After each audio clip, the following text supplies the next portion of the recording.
Smartphones, computers, and other electronics are now exempt from Trump's tariffs.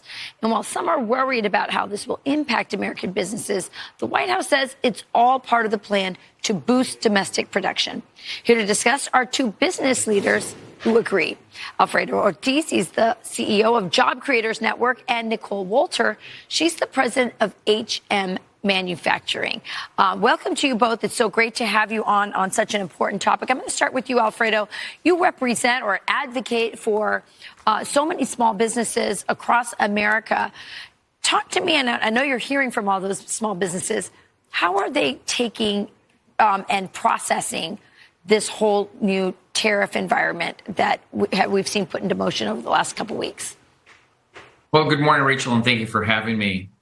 So first of all, I think everybody understands that a reset was necessary for decades now, especially China.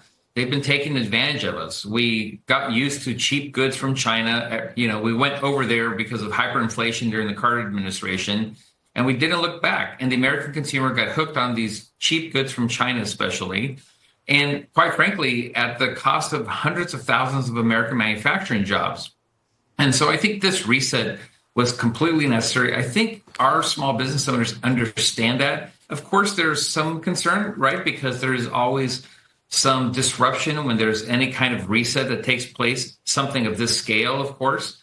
But they know that the longer term fix, the longer term gains of this are completely worth it. I had one small business owner, one member of mine, that wanted to enter the Chinese market. He had an opportunity. He had to reveal his entire, IP process, everything proprietary, went over there, produced it. 6 months later, something came in that was half the price that basically copied them, and he lost that entire set of business. Right. And so China, especially of all, is a culprit. But look, again, President Trump is now negotiating with over 75 countries all at once. He is Monty Hall. He is the great negotiator and the great deal maker. And that's exactly what's going to happen. Yeah, it's so interesting. By the way, we got hooked on cheap Chinese stuff that oftentimes doesn't last. I mean, I remember my dad's lights that he used to put up for Christmas lasted for decades. It seems like we have to buy a new one every single year. We have to buy new lights for Christmas because the cheap ones that come from China don't work. So I think people do have a hunger for American-made stuff, not just because it's American-made and it employs our people, but I think the products are better. I want to get you, Nicole. Yeah. Talk to us about what your company does and how it's affecting, because you're a manufacturing company, how this is all impacting you. Well, yeah, thank you for having me this morning. And I would say, it's twofold. So we produce precision components primarily for food processing, beverage, packaging, aerospace, and defense. So on one sector, aerospace and defense, we are going gangbusters. We are super busy.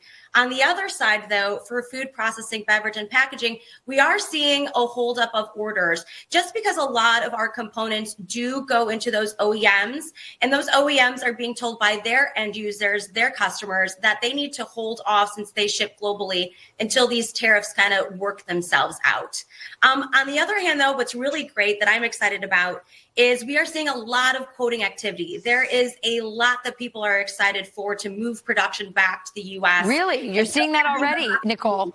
I am. Yeah. So I had something come across my desk 2 days ago that it said that it had to be a country of origin specific. They wanted no China, no India, no Taiwan. So we're getting these types of requests, and, whether we win it or not, we know it'll be made in the U.S. And I think that's the exciting portion.